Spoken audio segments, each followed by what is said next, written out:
আমি বাড়ি আসছি। বাড়ি আসছি মানে? তোমাকে এত নিষেধ করা সত্ত্বেও তুমি বাড়ি চলে আসছো? বাড়ি এসে কি করবা? গ্রামে কোনো কাজ আছে? বাড়িতে বেশি দিন থাকবো না, কিছুদিন থেকে আবার চলে আসবো।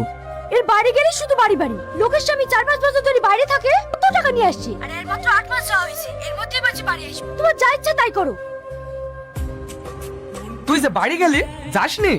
না, ভাবলাম আর কিছুদিন থেকেই যাই, গ্রামে তো কোনো কাজকর্ম নাই। সবই বুঝতে পেরেছি, ছাড় এসব কথা, যা। আর কতক্ষণ বসে থাকবো বলো তো? 1 ঘন্টা হয়ে গেল।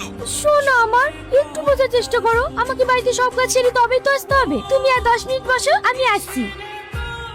কি গো বৌমা, আজকে আবার কোথায় যাচ্ছ?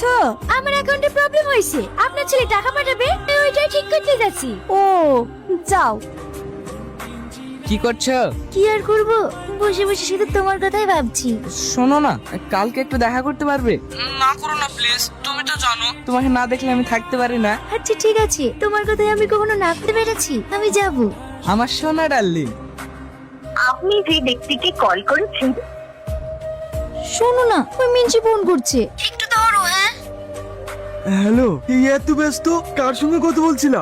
মা ফোন করেছিল, তোমার কথাই বলছিল। ও, একটা কথা। আগে শোনো, তোমার শাশুড়ি কি বলছে? কি? তুমি কবে বাড়ি আসবে?